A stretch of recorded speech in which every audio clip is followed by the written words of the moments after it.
ইতিহাস, সত্যের ইতিহাস, ন্যায়ের ইতিহাস সেই ফ্রেঞ্চ রেভলিউশন থেকে শুরু করে মানুষ লিখেছে, সাধারণ মানুষ লিখেছে। আর ডাক্তারদের কথা যদি তোমরা বলো, একটা কথা মনে রেখো যে ডাক্তাররা গণ আন্দোলন লিড করেছেন। রুডল্ফ ভিট্রিও থেকে শুরু করে, চে গুয়েভারা থেকে শুরু করে, আন্তন চেখভ থেকে শুরু করে তারা ডাক্তার ছিলেন। এবং ডাক্তার ছিলেন বলেই তারাই জানতেন যে কারো শরীরে নীল রক্ত পায় না, সবার শরীরে লাল রক্ত পায়।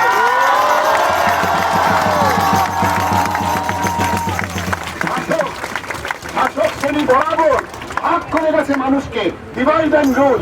এ অমুক, এ তমুক, জাতিগত, ধর্মগত, ভাষাগত, গায়ের চামড়া, খালি ভাগ করো আর রুল করো, এদের মধ্যে লড়িয়ে দাও।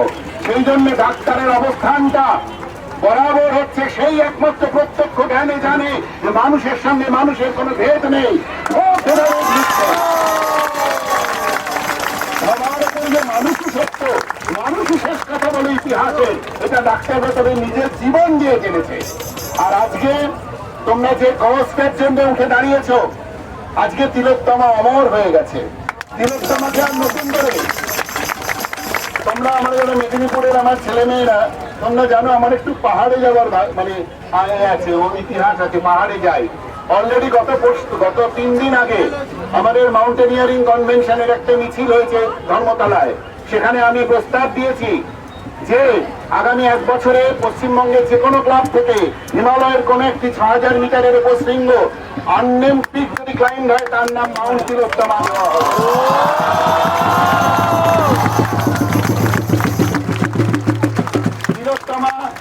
তিলোত্তমা আমাদের প্রত্যেকের ভেতরে, একটা তিলোত্তমাকে ফিজিক্যালি ডিস্ট্রয় করে এই কোটি কোটি তিলোত্তমা তোমাদের মধ্যে ছড়িয়ে রয়েছে, তাকে কোনদিন যাবে না। এই জন্য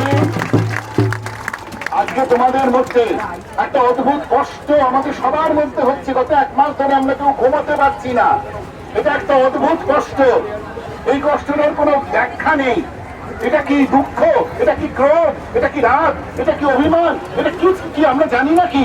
কারণ এটা আনপ্রেসিডেন্টেড। যে ঘটনাটা ঘটেছে সেটা আনপ্রেসিডেন্টেড, কোনোদিন কোনো সভ্যতার ইতিহাসে এটা ঘটেনি।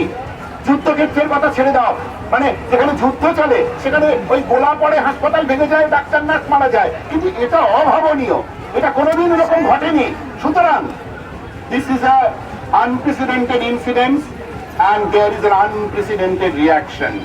জনসাধারণের এই যে রিয়াকশন আনপ্রেসিডেন্টেড, সেই জন্য শাসক শ্রেণী আজকে তোমাদের মধ্যে যে ক্রোধ জাগরিত হয়েছে, এই ক্রোধটা পবিত্র ক্রোধ।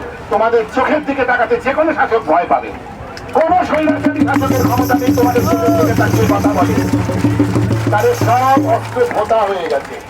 তারা জানে না যে এই পবিত্র ক্রোধকে কি করে মোকাবিলা করতে হয়। সব শাসকের অস্ত্র মোকাবিলা ভোতা হয়ে গেছে। আজকে ছাত্র সমাজ যাচ্ছে। আমার সম্পূর্ণ আশা আছে যে তোমরা অতি অবশ্য তোমাদের লক্ষ্যে পৌঁছবে। খালি একটা কথা মনে রেখো, কালকেও আমি গণকনভেনশনে বলেছি যে আগুন দাবানলের মতো এগোচ্ছে। ফল অফ বাস্তিল শুরু হয়ে গেছে। The fall of Bastille has began.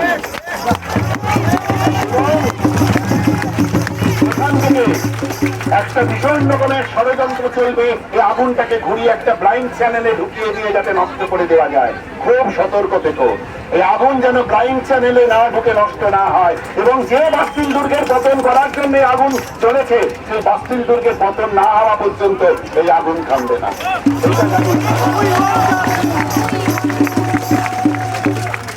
আমরা হাসপাতালে কাজ করছি, সিনিয়ররা নিজেদের সাধ্যের অতিরিক্ত দিয়ে সাপোর্ট দিয়ে চালিয়ে যাচ্ছি। তোমরা তোমাদের লড়াইটা চালিয়ে যাও।